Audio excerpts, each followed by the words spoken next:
નમસ્કાર દર્શક મિત્રો, હું છું રૂપલ લુણીચિયા. સંપૂર્ણ ન્યૂઝમાં આપનું સ્વાગત છે.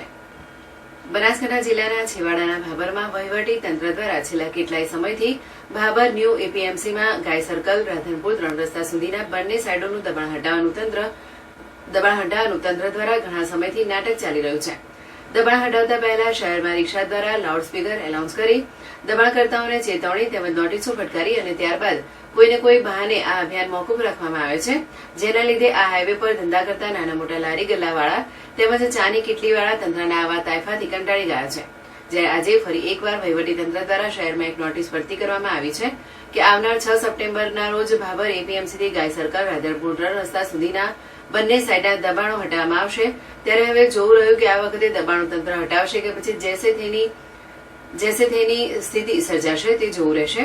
કારણ કે અગાઉ પણ આવી નોટિસો આપવામાં આવી હતી, પરંતુ તંત્ર દ્વારા કોઈના કોઈ બહાને દબાણ હટાવ ઝુંબેશ મોકૂફ રાખવામાં આવી હતી.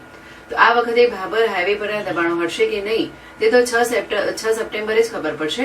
જ્યારે બીજી બાજુ ભાભર શહેર કોંગ્રેસ પ્રમુખ હુકમસિંહ એમ રાઠોડે મીડિયા સમક્ષ જણાવ્યું હતું કે 18 મીટરમાં જે દબાણો આવે છે તે ગરીબ તેમજ મધ્યમ વર્ગના લોકોને આવે છે અને 24 મીટરમાં પાકા બાંધકામ આવે છે. તે માટે કોઈ પણ ના દબાણમાં આવ્યા વગર 24 મીટર સુધીના દબાણ તોડશો તો જ અમને સાચો ન્યાય મળશે.